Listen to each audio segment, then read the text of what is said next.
Let's meet in just a moment our speakers, but let me share a little bit of their bios. I'm sure you're familiar with both of them. Dr. Bart Ehrman is the James A. Gray Distinguished Professor at the University of North Carolina at Chapel Hill. He's a graduate of Wheaton. He did his PhD at Princeton Theological Seminary. He has published extensively in the fields of New Testament and early Christianity. Among Dr. Ehrman's fields of scholarly expertise are the historical Jesus, the early Christian Apocrypha, the Apostolic Fathers, and the manuscript tradition of the New Testament. His best-selling books include Misquoting Jesus, God's Problem, and more recently, Jesus Interrupted. Winner of numerous university awards and grants, Professor Ehrman is the recipient of the 1993 Undergraduate Student Teaching Award, the 1994 Philip and Ruth Hedelman Prize for Artistic and Scholarly Achievement, and the Bowman and Gordon Gray Award for Excellence in Teaching. Historians have to have evidence. Well, what kind of evidence do they look for? The best kind of evidence when dealing with ancient periods is to find evidence that goes back to the time itself. If you had some contemporary eyewitnesses telling you how Simon Peter died, that would be brilliant. Unfortunately, you don't have that. You would love, though, to have contemporary accounts written like the next day from the events. That would be great. Historians would love that kind of thing. Historians would love to have lots of sources. You want to have lots of sources that go back to the time of the events that are being narrated. You would like these sources to be independent of one another. If you have 20 sources, but they all got their story from the same guy, then you don't have 20 sources, you have one source. You want 20 independent sources who all attest to the same event. Moreover, you want these independent sources to be consistent with one another. You don't want them to be contradicting each other all over the map. You want them to be agreeing with one another. So you want them to corroborate one another without collaborating with one another. Moreover, you want them to be unbiased toward the subject matter. You don't want them to be skewing things in light of their own self-interests. If you're an ancient historian trying to establish what probably happened in the past. What kind of sources do we have when it comes to the Gospels? The Gospels are our sources for knowing about the resurrection of Jesus.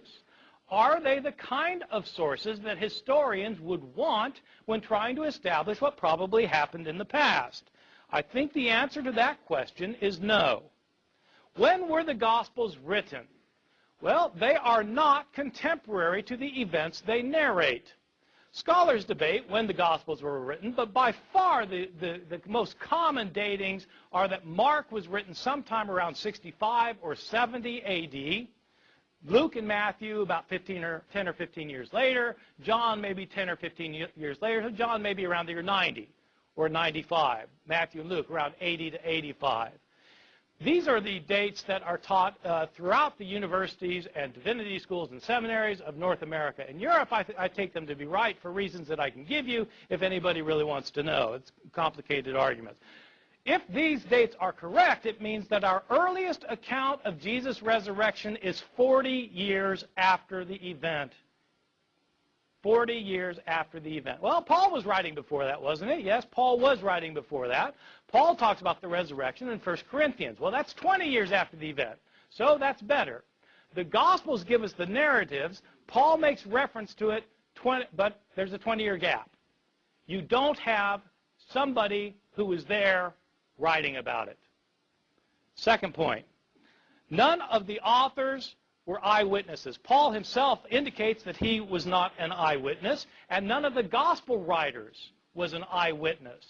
People, of course, call the gospel books Matthew, Mark, Luke, and John.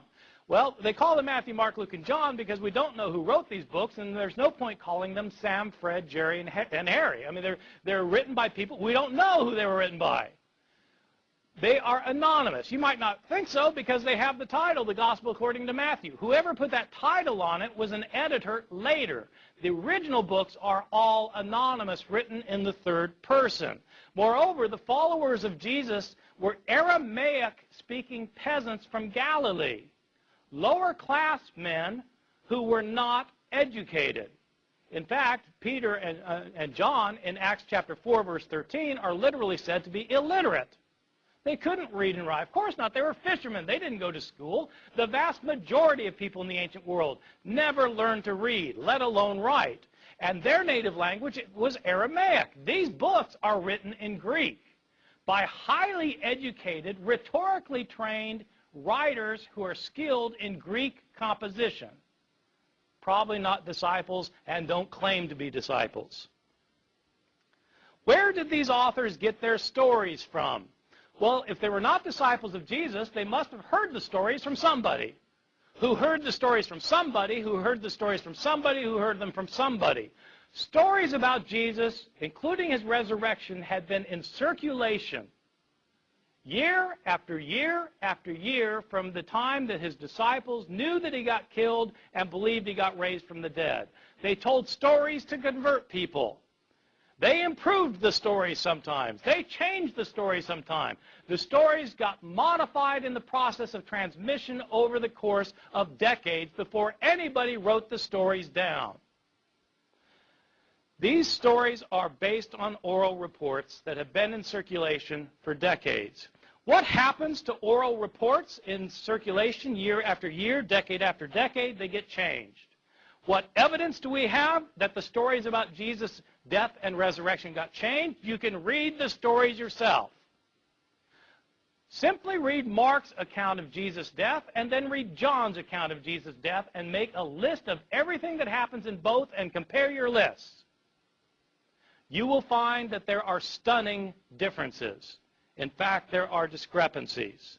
Let me give you just a list of very quick examples.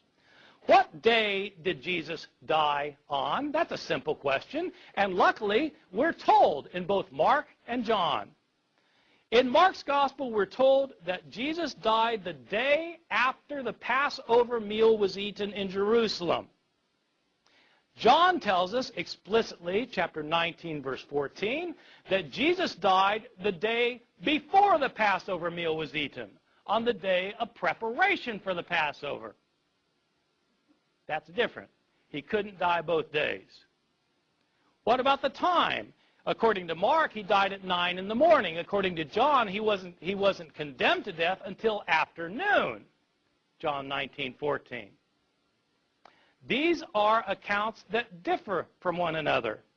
Did Jesus carry his cross the entire way to Golgotha, or did Simon of Cyrene carry it? It depends which gospel you read. Did both robbers mock Jesus, or did only one of them mock him and the other come to his defense? It depends which gospel you read. Did the curtain in the temple rip in half before Jesus died, or was it after he died? It depends which gospel you read. I can give you the references for all of these if you need me to, or you can look them up yourself. I'm not making these up. Those are just differences about Jesus' death. What about differences in the accounts of his resurrection? Well, who went to the tomb on the third day? Did Mary Magdalene go alone, or did Mary go with other women? Depends which gospel you read. If with other women, how many of them were there? What were their names? And which ones were they? It depends which gospels you read. Was the stone rolled away before the women got to the tomb or not? What did they see in the tomb? Did they see a man? Did they see two men? Or did they see an angel? Depends which gospel you read. What were they told to tell the disciples?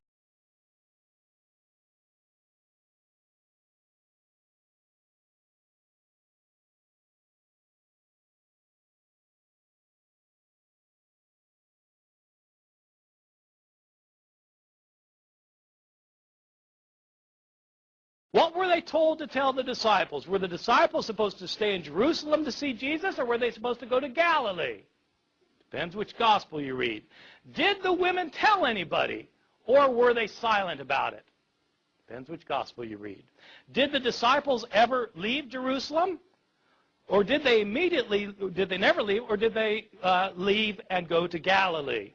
Depends which gospel you read. My conclusion, these are not reliable historical accounts. There are too many discrepancies. The accounts are based on oral traditions that have been in circulation for decades.